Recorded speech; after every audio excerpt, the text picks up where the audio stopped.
और जिनके पास खेत है उनके पास काम करने के लिए आदमी नहीं है, तो तुम उनके खेत में काम करो। आप रिलेशन अपने लेवल पे बनाओ। ऑब्वियसली समाज में रिलेशन तोड़कर रहने का मतलब क्या है? हाँ, ये है इसका जो ऑब्वियसली समाज में पैसा नहीं होना चाहिए, समाज में संबंध होने चाहिए, और वो संबंध इस तरीके से होने चाहिए कि जिसके पास जमीन नहीं है उसकी इज्जत भी उतनी होनी चाहिए जिसके पास 100 एकड़ है। 100 एकड़ वाले की इज्जत और बिना जमीन वाले की बराबर हो जाए, तब उसको काम करने में शर्म नहीं आएगी जमीन वाले के यहाँ।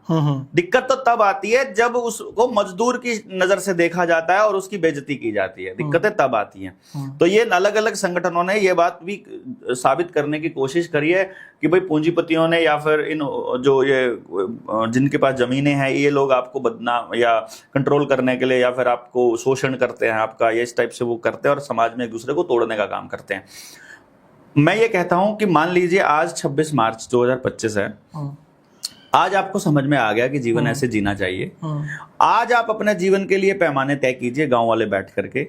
आज तो आप अपने एक दूसरे की इज्जत को तय कर सकते हो, आज तो आप अपना जीवन शुरू कर सकते हो। आज जीवन शुरू करोगे और आज अपने बच्चों के लिए वैसी शिक्षा प्रणाली को लागू करना शुरू करोगे तो भी 5 7 10 साल तो उसको सेटल होने में लगेंगे। बिल्कुल प्रॉब्लम्स आएंगी, फिर उनको टैकल करेंगे, प्रॉब्लम्स आएंगी, टैकल करेंगे, और उसको ये समस्या रहेगी है लंबी। तो लेकिन फिर भी आपको चलना तो सही रास्ते पर ही पड़ेगा, और सही रास्ता ये नहीं है कि आप सब लोग अपनी कमाई पूंजीपतियों को देते रहें। सही रास्ता ये है कि जो जितना कमाए एक दूसरे की मदद से एक दूसरे को मजबूत करे, रिलेशन बिल्ड करो आपस में, एक दूसरे की हेल्प करो।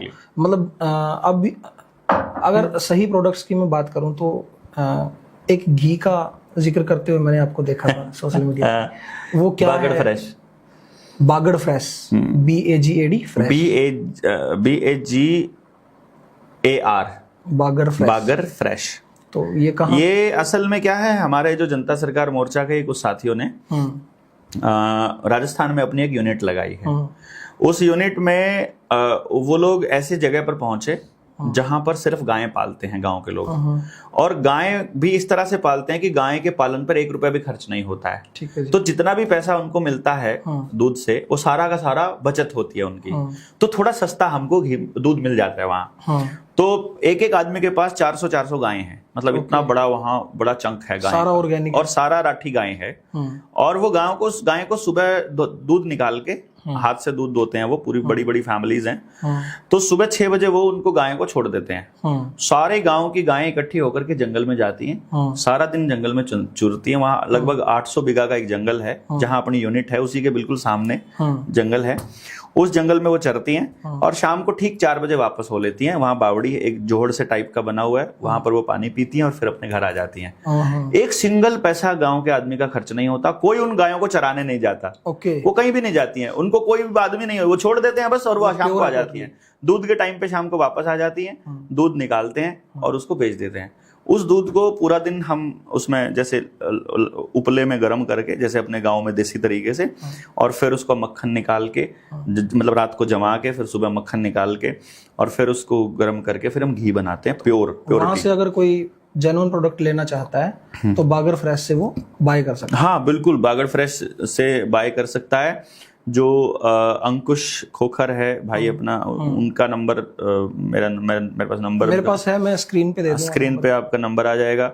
अदरवाइज 7700006900 पर भी मैसेज करके आप वहां अपने घी का ऑर्डर कर सकते हैं। उसकी गारंटी है, मतलब उसमें यह है कि अगर कोई भी व्यक्ति पूरे दुनिया में उस घी में, क्योंकि हमारे पास उसी बैच का एक घी का पैकेट और रहता है, अगर वो उस घी में मिलावट अगर साबित कर दे तो 1 लाख रुपया इनाम हमने रखा हुआ है। मतलब प्योरिटी की इतनी गारंटी है, मिलावट साबित करते ही 1 लाख रुपए का इनाम है। और मेनली ये है कि अगर आपको अच्छे प्रोडक्ट दूध के, मिल्क के या फिर कुछ भी चाहिए तो आप आपसी संपर्क बनाओ। ऑब्वियसली गांव में वो इसलिए शुरू किया है कि अभी हम लोग आपको दिखा रहे हैं कि देखो ये पॉसिबल है। आपके यहाँ घी की लागत महंगी इसलिए होती है क्योंकि आपने पशुपालन को इतना महंगा कर लिया। हम लोग आपको 1650 रुपए में अगर घी 1 लीटर दे रहे हैं, वहां से आप समझिए कि वहां लागत नहीं है इसलिए हम दे पा रहे हैं। उनकी लागत नहीं है, हमारी तो लागत है। हमको तो खरीदना पड़ता है और फिर उसके बाद पूरा मेहनत और फिर ट्रांसपोर्ट ये सब करना पड़ता है। पर ये बात आपको समझनी पड़ेगी कि जो चीजें हमारी कल्चर का बड़ा हिस्सा रही हैं, जो चीजें एक नॉर्मल जिंदगी हम में जिया करते थे, वो आज विदेशों के अंदर डेवलप्ड कंट्री जिनको हम बोलते हैं, मैं तो डेवलप्ड नहीं बोलता उनको, उन देशों के अंदर वो लग्जरी आइटम में आती है आज के टाइम पे। यानी उनके लिए वो लग्जरी है जो हमारे लिए नॉर्मल हुआ करती थी। चाहे हरी सब्जी हुई, चाहे स्मोक्ड फूड हुआ, धुएं वाला दूध, पूरा दिन धुआं होता था उसके आसपास जब हम दूध को रख देते थे, और चारकोल वाली रोटी जिसको हम चूल्हे की रोटी बोलते हैं, वो लाल हो जाता दही भी लाल होता है। ये हमारे कल्चर का हिस्सा रहा है और इसको मतलब खराब ना किया जाए और इस विरासत को बचाया जाए बेसिकली, ताकि हम अगली पीढ़ी को जीवन जीना कम से कम सिखा सकें।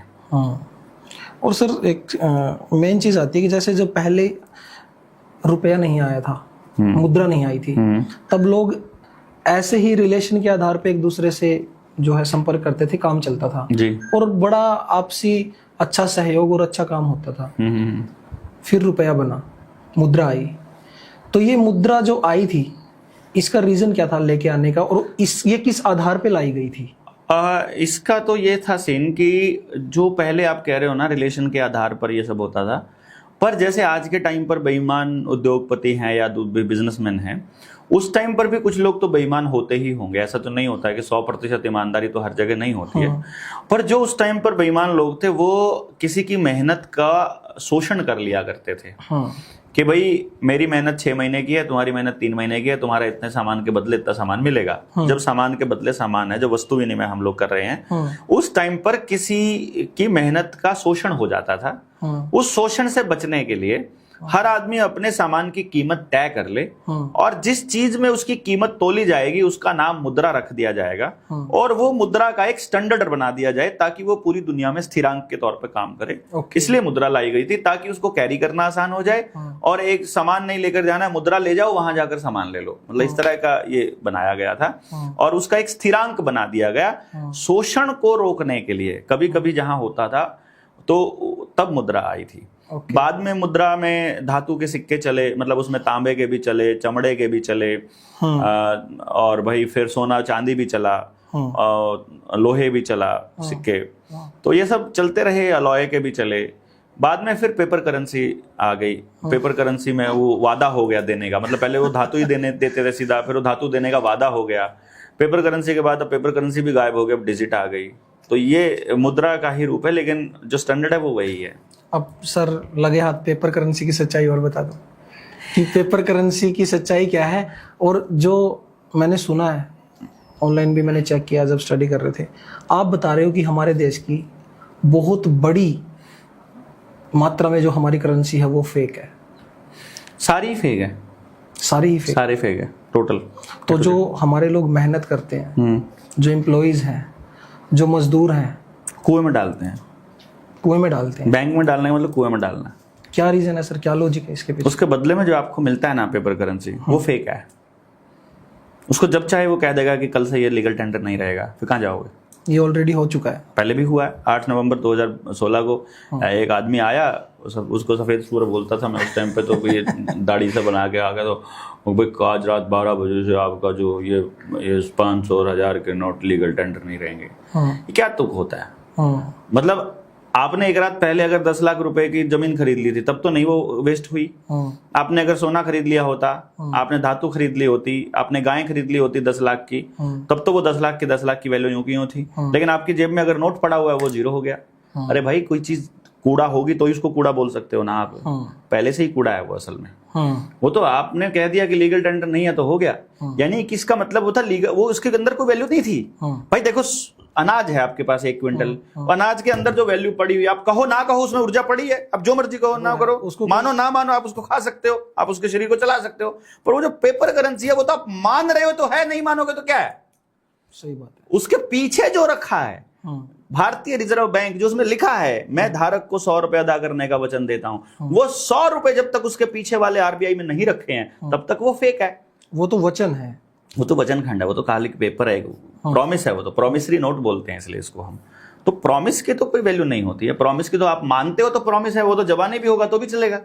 इंडियन करेंसी के बैकएंड में गोल्ड है, कानूनन तो है भारतीय। ये जो आपको दिया जाता है अगर इंडियन करेंसी नहीं है भाई साहब, दिस इज गवर्नमेंट रुपया, गवर्नमेंट रुपया। और गवर्नमेंट रुपया इंडियन गवर्नमेंट का नहीं है, भारत सरकार का सिर्फ एक ही रुपया है। 1 रुपया, 1 रुपए का जो नोट है वो भारत सरकार का है। ठीक है। इसके अलावा बाकी सारे गवर्नमेंट रुपया है, और वो गवर्नमेंट है केंद्र सरकार। केंद्र सरकार मतलब ब्रिटिश पार्लियामेंट। ये ब्रिटिश रुपया है जो आप यूज करते हो। जो आप बोलते हो कि गवर्नमेंट ऑफ इंडिया, ये प्राइवेट कंपनी के रूप में रजिस्टर्ड है आज भी, जो इधर बैठे हुए हैं, हाँ, ये लोग जो है। ये सच बात है सर? बिल्कुल।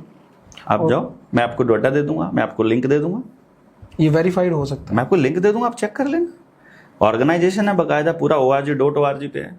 तो फिर आरबीआई क्या है सर? आरबीआई की क्या? प्राइवेट संस्था है, प्योरली प्राइवेट संस्था है, जिसका सारे निर्णय बोर्ड ऑफ डायरेक्टर लेता है, और बोर्ड ऑफ डायरेक्टर में आनंद महिंद्रा, नंदन नीलकणी जैसे लोग बैठे हुए हैं, नारायण मूर्ति जैसे लोग। तो हमारा देश स्कैम पे चल रहा है सर? 1947 से पहले जब देश के लोगों ने ये डिक्लेयर कर दिया 1869 में, यहाँ के जो कबीलियाई लोग थे, जो गांव के लोग थे, जो जंगल आधारित अर्थव्यवस्था वाले लोग थे, उन्होंने इनको बोल दिया था कि कमर्शियल एक्टिविटी के लिए भारत नहीं है। भारत में कोई भी एक्टिविटी कमर्शियल नहीं होती। अगर आपने ध्यान दिया हो, सहभागिता से हम लोग जीवन जीते थे। कैसे?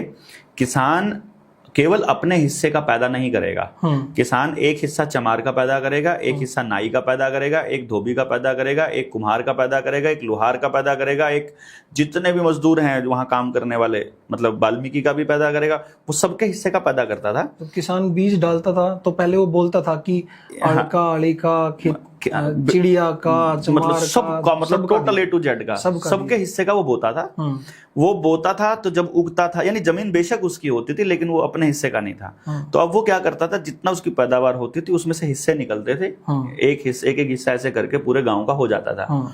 उसमें फिर वो सारा साल जो है वो लोहार आपका काम करता था, सारा साल नाई आपका काम करता था, सारा साल कुम्हार आपके लिए बर्तन बनाता था। और वो इस तरह से बाजार, मतलब कोई पैसा गांव से बाहर जाता ही नहीं था किसी भी कुछ कनेक्शंस अभी बचे हैं, जैसे बर्तनों के हैं, थोड़े बचे हैं। मतलब तब तो बिल्कुल कोई पैसा बाहर जाता ही नहीं था। पहली बार अगर गांव से बाहर पैसा जाने लगा था तो जब किसान ने अपना अनाज मंडी में डालना शुरू किया, तब जाना शुरू हुआ। जब किसान को तेल, पेट्रोल, डीजल लेना शुरू किया, तब इस्तेमाल हुआ। और जब वो बाहर से लेकर आने लगा कुछ फल, फ्रूट, सब्जियां या कपड़े लत्ते, तब गांव बर्बाद होना स्टार्ट हुआ। गांव में जब रेडी वाले आने लगे, पटरी, मतलब पहले तो कुल्फी तक भी हम लोगों ने अनाज के बदले ली हुई है। हाँ, बिल्कुल। तो वो दौर तो हमने देखा है कि अनाज ही था जो असली धन था, तो रुपया तो था ही नहीं। इसलिए क्या है कि विनिमय का एक साधन था ये, और पेपर करेंसी के जरिए इन लोगों ने हमारे माइंड को इस तरह से वॉश किया कि हमको लगने लगा शायद यही धन है। 100 रुपए के नोट को ही हमने 100 रुपया बोलना शुरू दिया। 100 रुपए, हमने ये कहना बंद कर दिया 100 का नोट देना, हमने कहा 100 रुपए देना। तो हमें लगा 100 रुपए हैं। अभी भी जब आप वो जो मोबाइल में डिजिट भेजते हो, तो आपने डिजिट भेजे तो 100 रुपए थोड़ी भेजे, डिजिट का प्रॉमिस ही तो भेजा है। तो डिजिट तो किसी भी लेवल तक फेक हो सकते हैं सर? तो है ही फेक, तभी तो फेक बोल रहे हैं हम लोग। वादा भी तो, जो चीज है ही नहीं है उसका वादा भी तो फिर फेक हो गया ना। Reserve bank of India private संस्था है, लेकिन चल रही है भारत सरकार के नाम पर, तो नाम में ही फेक आ गया ना, एस्टेब्लिशमेंट में ही फेकिज्म आ गया।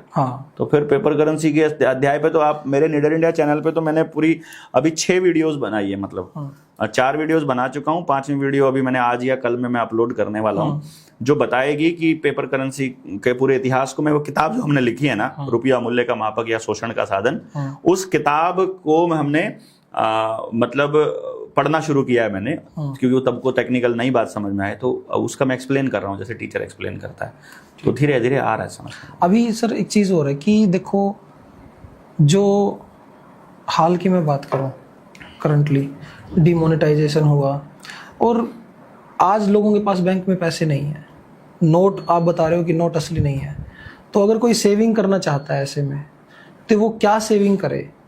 सेविंग क्या हो सकती है? धातु, सोना करे, चांदी करे, एनिमल करे, अच्छा जमीन खरीदे, और मतलब ऐसी चीजें जिनकी वैल्यू बढ़ती है, वो असली धन खरीदे, बस वही है सेविंग। और जो हमारे बैंक्स हैं, ये प्रॉपर्टी लोन देते हैं खूब दबा के। देखो, हालांकि उसमें लिमिट है, खुद की प्रॉपर्टी उनकी कुछ, हालांकि उसमें लिमिट है कि आप 1 या 2 लाख रुपए से ज्यादा कैश नहीं निकलवा सकते कहीं भी, ये हर बैंक की लिमिट है। तो ये खुद तो प्रॉपर्टी लोन देते हैं, दुनिया को और ये खुद ये किराए पे बैठे हैं। हाँ। ये क्या रीजन है, ये खुद किराए पे क्यों है? इनको मालूम है कि जिस दिन देश की जनता को पता चल गया तुम्हें जूते पड़ेंगे उस दिन तुम्हें भागना पड़ेगा यहाँ से, तो अपना बोरिया बिस्तरा समेट के ये लोग क्या करते हैं, पूरा हर महीने का जितना भी पैसा इनके पास जाता है ना लोगों का जमा पूंजी, उसका सोना खरीद के इंग्लैंड भेजते रहते हैं। ये आपके पास रखते ही नहीं है। यहाँ से क्या करना है इनको? काम करने वाला आप ही का भाई भतीजा तो है, नौकर करने वाला कौन है? कब अगले दिन बैंक ना खुले क्या फर्क पड़ता है इनको? बैंक में कुछ होता ही नहीं, कैश रात को ही निपटा लेते हैं ये लोग, ठीक है, उसका धातु ले लेते हैं, सोना चांदी जितना आता है रात को निपटा लेते हैं, अगले दिन बैंक नहीं भी खुलेगा इनको क्या फर्क पड़ता है भाई? कैश किराए का है, बिल्डिंग के ऊपर मारते रहो छापे। अक्सर नहीं होता कैश तो बैंक के पास। अगर कोई व्यापारी या कोई अच्छी पूंजी लेने के लिए चला जाए तो मिलता नहीं है, कैश है ही नहीं है। तो ऐसे में जो ई-रुपया अभी इंट्रोड्यूस हुआ है, बहुत सारी बैंक्स ने तो एप्लीकेशन बना दी है कि ये हमारा ई-रुपया है, तो ई-रुपया उसके बैकअप में तो फिर गोल्ड नहीं है, इसका मतलब प्योर फ्रॉड हो ही नहीं सकता। नकली करेंसी केवल भारत के रुपए के बैक में रुपया है। भारत के रुपए के अलावा रिजर्व बैंक का जितना नोट है उसके पीछे रुपया नहीं है, मतलब गोल्ड नहीं है, और ई रुपए के पीछे तो हो ही नहीं सकता क्योंकि इसका तो नाम ही बदल दिया। जब तक भारत की करेंसी रुपया है तब तक फिर भी आप गोल्ड मांगने के हकदार हो, ई रुपया होने के बाद तो कुछ भी मांगने के हकदार नहीं। अब ये जो हमारे रिसेंटली हमने देखा कि बहुत सारे लोग जब डिमोनेटाइजेशन हुआ मर गए, लाइनों में लगे हैं, बुजुर्गों की मौत हुई है, तो आप बता रहे हो कि